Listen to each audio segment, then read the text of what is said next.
questions I have. Does this coincide at all with the Alien Enemy Act of 1798? I have seen people talking about how that is to some degree being invoked, and the only times it's been invoked so far are the War of 1812, World War I, and World War II, and then all of these consistently, it is a wartime thing that is being discussed right now as if we are being in a war against invasion. Like that is the kind of rhetoric that I keep hearing, that we are being invaded by people coming here illegally and then just existing peacefully, and they are trying to get them all out. And in framing things, I know that the rhetoric for a while has been framing it as a culture war of this invasion, but it seems like when they're talking about Alien Enemy Act, that it is trying to conflate this culture war rhetoric with, oh, I guess we're in an actual war. Let's treat this as if we're in an actual war, or let's give Trump the powers that he would have as if we were in a war when we aren't. And this is the kind of thing that should be really scaring Americans, that if you actually look at the trend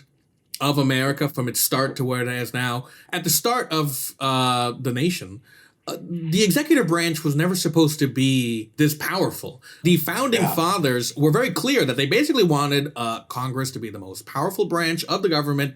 They wanted the executive to basically carry out the rules and regulations of Congress, and they wanted the judges to sort of be there just in case. So to be fair, there have been a lot of changes in the history of America. There's this famous case called Madison v. Marbury, which is a Supreme Court case that basically existed from the head of the Supreme Court, who was a man named John Marshall, if I'm not mistaken, whose basic point was this: actually, we're all equal. And that is the reason the Supreme Court became a co-equal branch, is he was able to argue that if you read the Constitution, we should have just as many rights as you.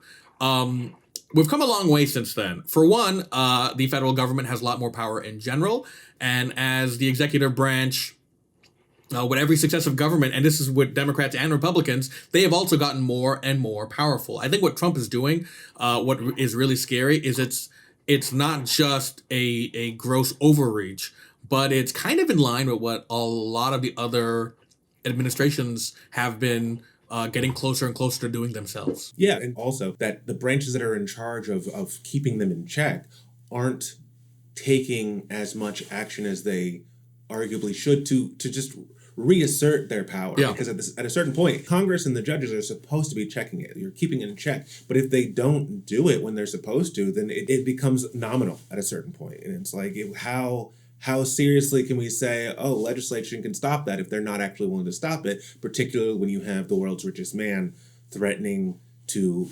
torpedo their next election campaigns by counterfinancing it. And when I was doing the math on this recently, shortly after the election, Elon Musk had a net worth of $400 billion. And even if we said that he wanted to only donate $50 million against each legislator, if they spoke out against him, I will put $50 million to your opposition at the next one. That's a decent amount. That's a pretty large amount. Yeah. I'd say it's more than a decent amount. I mean, if you look at how much he spent on Trump's campaign, it was that we know of, documented around $250 to $300 million.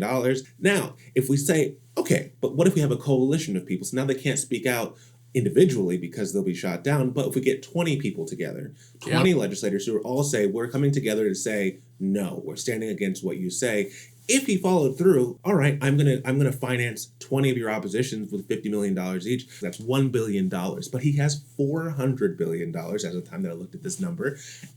And that is 0.25%. That is like if I had $100 and I said, I'll give you 25 cents to buy 20 legislators. And that's an absurd amount of financial power for one single individual to have, for his whims to be dictated throughout the government. So I think that it's particularly distressing, not just that the oversteps are there and how brazen they're being about it, but how overt they are being in how much they are saying this money is extorting the other branches not to act as diligently as they should to keep them in check. But I get why they are scared. I think it is fair that they are scared when they are having their positions of power extorted to stay in line with what Trump is saying.